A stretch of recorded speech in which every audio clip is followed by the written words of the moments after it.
Good morning. And how are you today? I'm feeling quite blessed. How are you? Not too bad. So I have some questions for you if that's okay. Absolutely. So for those who don't know, can you tell us what you did? So I made a cross. My father actually made it with me. It was out of 4x6s and it was 6.5 feet tall. Um, and we sandblasted on there. Iron sharpens iron. Proverbs 27:17. I carried that from the First Baptist Church in Distant all the way to McMillan's Carpet in Clarendon. And I stopped at the churches, every church along the way. Okay. And what led you to do that? What was the purpose?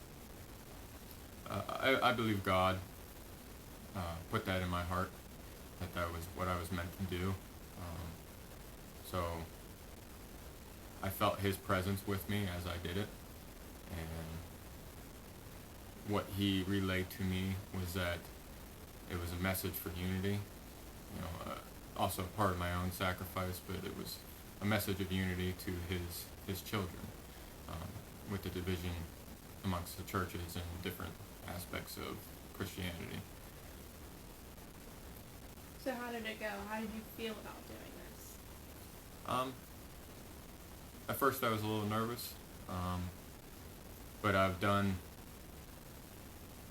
plenty of walks this far. I've done 220 miles in my life and then another 15. So I was actually kind of okay with it. I thought I would do fine with it, being that um, the last time I did a 20 mile, actually all three of these other marches, I did so with a bunch of gear and my weapons being in the Army and training and whatnot. So for me to simply carry a cross and a book bag with water in it, I thought it's 10 times lighter than what it was before, so I should be fine. So I felt pretty positive about it. Wasn't sure how people were going to respond, but all in all, they were very positive towards it. So that's kind of what the purpose and the drive was there and how I felt about it. Did anyone stop and ask you what you were doing? Yes, I actually had quite a few people. Prior to this, I had held a sign up down in Katanning that said, "Don't die before you are dead." And I held that up for about 6 hours on the corner below the courthouse. And I had so many positive responses. I was overwhelmed by how many people honking, thumbs up, waving, stopping by, smiles, pictures, so on and so forth. And I was actually surprised to only have maybe one or two negative responses. But for this, I actually had quite a few people that stopped. There was a lot of honking and waving and thumbs up from cars that went by. But then I also had personal interactions with people. The first one was actually at the edge of New Bethlehem. A guy was in his yard just sitting on his porch minding his own business, and he saw me walking up with the cross down the road. And he came running through the yard, yelling at me. He was trying to get my attention. And when he came over, he asked me, he's like, "Can I ask you what you're doing this for? Where are you going? Why are you doing this?" And so I told him what God told me. It's a message for unity, and that I'm headed from Distant to Hope Rising in Clarendon. So he praised me and he wished me luck, asked if I needed anything, and he went about his way. And as I was turning around and starting to walk, I heard his son ask, "Why is he doing that?" And he replied to his son, "Faith." And it really put a fire under me to get going. Wasn't long after that same man came up, drove up to me down the road, and he actually handed me a bag of jerky for the trip. I praised him for that, and he wished me luck. shortly after that, I had some other interactions where I had a gold Suburban stop and stopped right in the middle of the road, and he was sitting there taking video as I was walking, and not too far from that, a gold Caravan stopped, minivan, and gentleman gets out and he's like, "Can I take a picture of you?" I'm like, "Yeah, no problem." So I posted a picture, and he's like, "I was on my way to church." He's like, "I just I wanted to show them something they've never seen before." And so then he got back in his minivan and he went about his way. The next interaction I had was a gentleman. I was at the edge of his property walking along the road, and I was almost past his house, and he came flying out, running through the yard, and trying to flag me down. And he was offering me a water. And he asked, what I was doing it for, and I told him. And he praised me as well, wished me luck. And then I kept on walking. He went back in the house, and I kept on walking. I was coming up on another church that I was going to make a stop at, and a gentleman by the name of John, he pulled up in his white truck, and he too was asking me why I was doing this, what I was doing it for, and he was in awe pretty much. He wanted to talk about it and was praising me. But he actually asked me, he was on his way to church, being that it was Sunday morning. He too asked me that if he could, he asked me if he could take me to his church, and then he asked, or he said that he would feed me and get me water and stuff like that. If he could just take me to church, and then he'll bring me right back. He'll drop me off. And, being prideful and mission focused, I wasn't really thinking about the blessing that was given to me at that time, and I declined it like a fool. So I declined it, and he said, "Okay, not a problem." And he's like, "I want to talk to you again." He's like, "I got to know your story." I got to know your story. And so he went about his way. I kept on walking and got up to the church that I was stopping at. And one of the guys that was in the church, he came out, and he's like, "You're the talk of the church this morning." He's like, "They're teaching it in Bible school and everything." He's like, "You're the talk of the church." He's like, "We're all wondering, what are you doing this for?" So he's like, "I came out to ask you, what are you doing it for?" And so as I'm sitting there telling him the same thing, his pastor actually comes out, and his pastor then asks me, as to what I am doing this for. And so I relate to him, and he's just got a big old smile on his face. They're both, in awe of what I'm doing and praising me as I'm doing it. But he too invited me in, and like a fool, I declined to go in. I said, "I got to keep on going. I got to make it up to Hope Rising today." So then I kept on walking. I was getting pretty burnt by then, reaching close to my halfway point.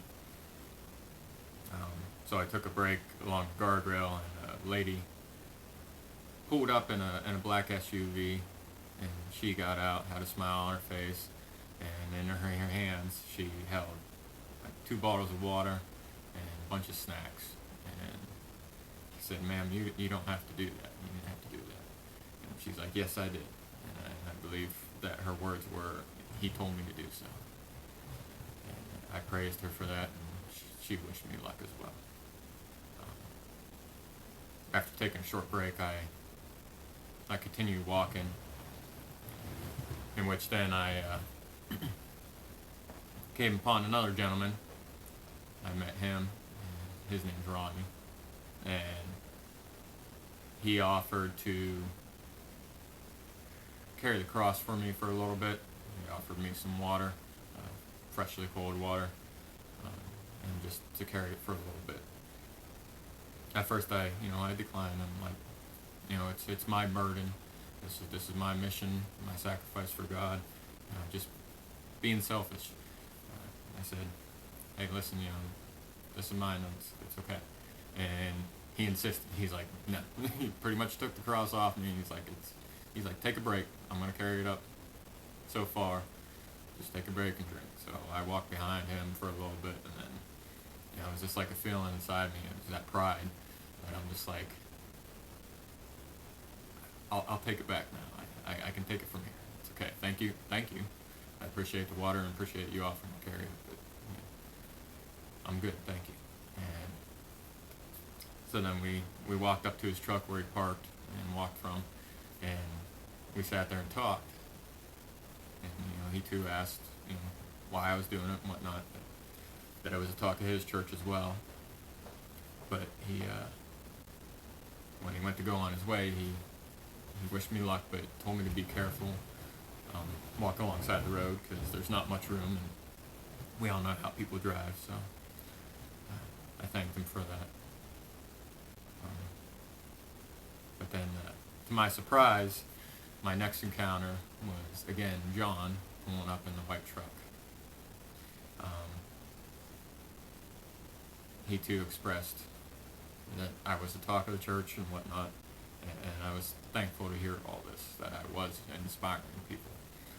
But he pulls up, and his wife's driving. He gets out. Wife drives off. He doesn't even give me a chance to respond to him at all. He's just like, praising me, but can I carry the cross? At first I was like, and he's like, please, can I? He insisted. He's like, can I carry the cross? And I just thought about it for a minute. I felt it in my heart, and I felt like God was really talking to me at that point, and I said, yeah, you know what? That's fine. And, to me, I relayed to him, I'm like, I already denied one person, and I denied you once already. And now I realize that was selfish. That it wasn't my cross to carry. That's God's cross. It's Jesus' cross. It was a cross for everybody. And that if I was really there to inspire people, if I was really there to help people and bring a message of unity, that I couldn't be so selfish, and that I had to let the pride slip and fade away. So I let him carry the cross for a little bit, and he expressed how important this is to him, and how much carrying the cross means to him for his relationship with God. And then, I understood it, but we talked for a while as we walked. Finally told him my story, and he talked a little bit and told me his story, rather, sorry. But along the way, somebody else pulled up in a gold car. A gentleman got out, and he almost looked like he was crying. He was restraining his feelings, and he walked up to me and he said, I had to turn around and I had to stop and tell you how much this means to me. And he just continued to praise me, and I shook his hand and thanked him. And he went about his way. Me and John kept on going up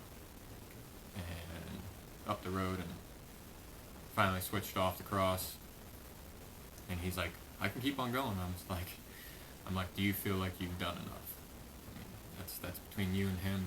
Do you feel like you're good? I said, otherwise, I'm good to go. And he thanked me, he praised me, and wished me luck, and he went about his way. After that, I was coming up on another church, but before I got there, my own sister and her husband and kids they stopped. They were coming home from church, from Hope Rising, and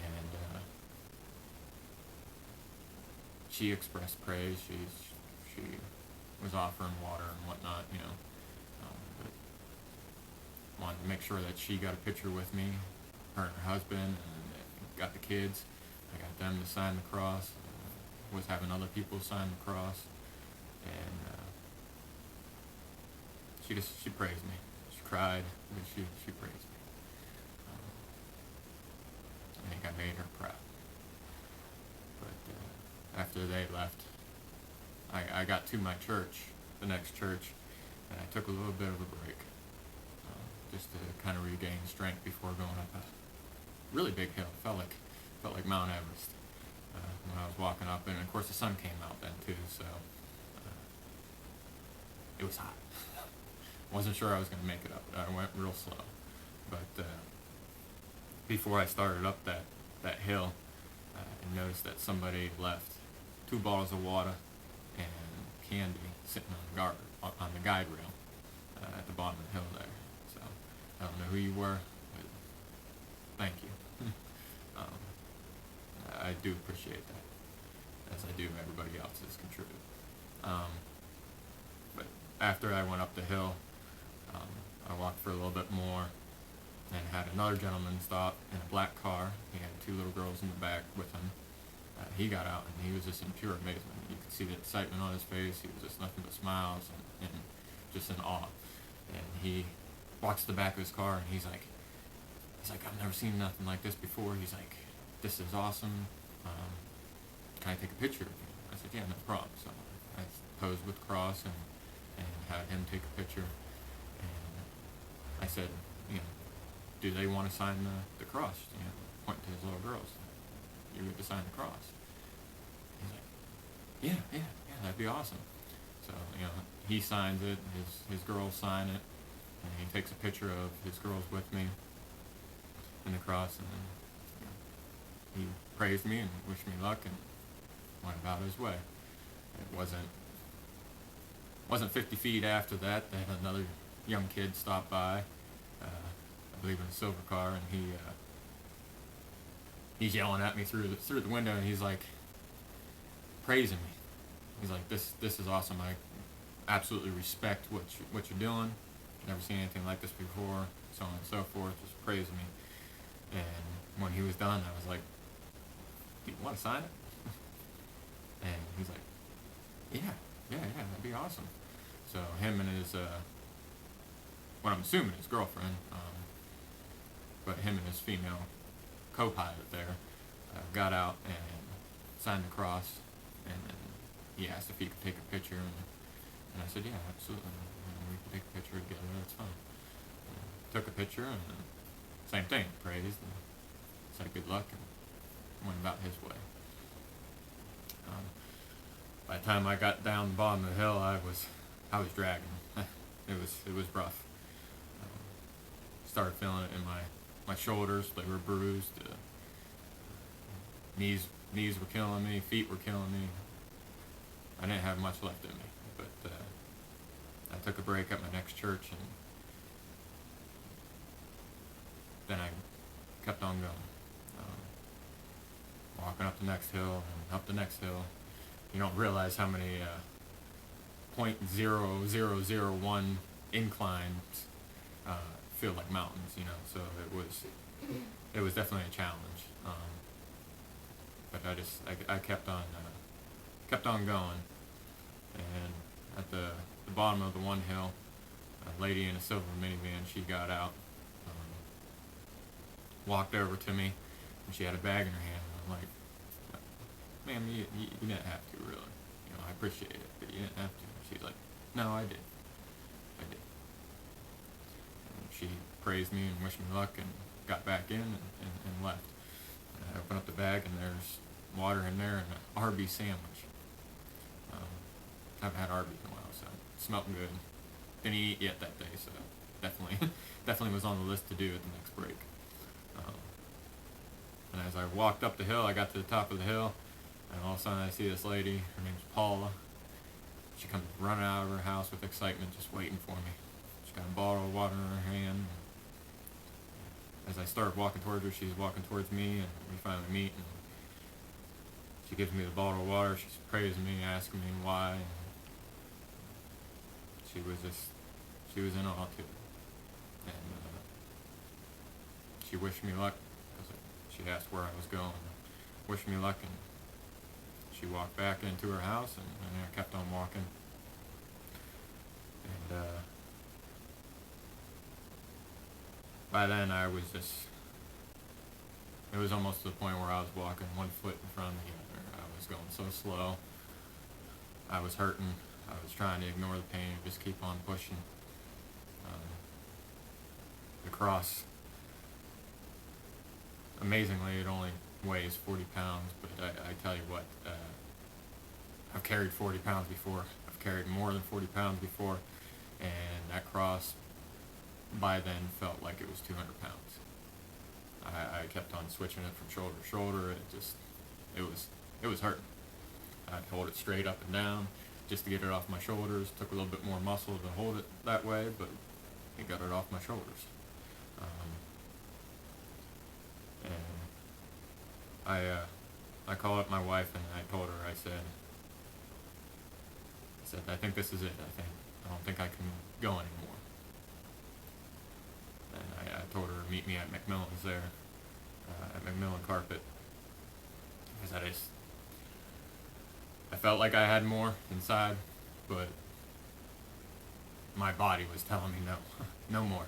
I got a foot cramp that kept my foot completely clubbed like this for a couple feet. It just couldn't straighten out. I was tripping over it.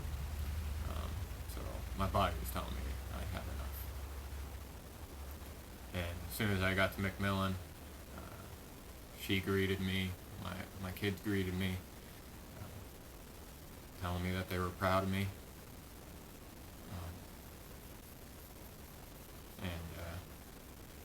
That made me happy. But then a white car pulls up, and there's an older couple in there, the McNeils, and they had heard about me through church. They had seen me drive by, they were driving by and they saw me walking, and I guess they were looking for me. She said that they've been trying to find me because it was getting dark, and they were going to take me home. They didn't want me out there walking along the road because they know how people drive. But she too asked, why I was doing this, and we talked for a little bit. She praised me. She too was happy. Her and her husband, they were happy to have at least met me through this journey. After they left, I got in our car, and was getting ready to leave, and I broke down. I could feel all the pain. I could feel all the emotion. There was happiness in there. There was sadness because I felt like I failed him. Felt like I failed the Father because I did not walk the full 20 miles that I was supposed to. I only walked 15. I felt like I failed everybody that supported me throughout this whole thing. The ones that stopped and the ones that were praising me, messaging me and stuff like that. So I decided I felt like I let everybody down by stopping. But then this rush of warmth, of love, and peace just poured in. And I was sad because not everybody was there that I wanted to be there to witness this. I was sad that I didn't make it to my goal. But this warmth, this love, this peace that I was getting, I knew it was him. I knew he too was proud of me. I hope he is. And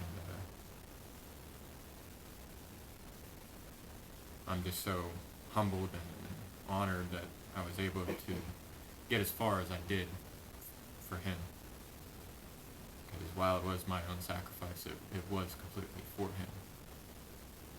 He told me to, and I did. So, those were, sorry I went on a rambling spree, but those were my interactions with people as I did so. It's good to hear the story behind it, to hear the interactions, and knowing that the people were inspired by your actions. How does it make you feel, and do you plan on doing more things like this? I mean, ultimately, my personal goal was to save one, inspire one. I'll take that motto to my grave. That is my mission with everything that I do right now, is to hopefully save one person, save their life, or have them find their faith, and or inspire at least one person to have them find their faith, or reignite that fire, that God fire that's dormant within them. And as far as doing anything else, I've received stuff from God that He wants me to do. And I've been carrying out one of them so far. It was a mission for 100 churches. I will confess, while I was visiting these 100 churches, a voice in my head, God, he said, stop at 73. My best friend gave me all kinds of gripe about this, but he said stop at 73. And me still having pride in me, I said, no, God. I said, I know. I said that word, no. I told God no. I get it. But I said, it's okay. I got this. I want to do this for you. You started the fire within me. I have the passion to keep that fire going. So I'm like, I want to keep on going. And so right now I am at 92 churches for this region. That's Clarion, Armstrong, Jefferson counties, and in western Pennsylvania here, and I have 8 more to go. That 8 more is going to be visited during the rest of the 5 miles, because I have still 5 miles of my 20 miles to walk. So I have every intention of fulfilling that mission for God and finishing those 8 churches, so that I have visited every church in this region. There are some other things that He is leading me towards that I feel in my heart, and that He is expressing to me, and I will be doing those here shortly, but I'll just leave this for surprise. Well, thank you for sharing. I think I speak for most by saying we definitely look forward to seeing more from you. Thank you. Thank you.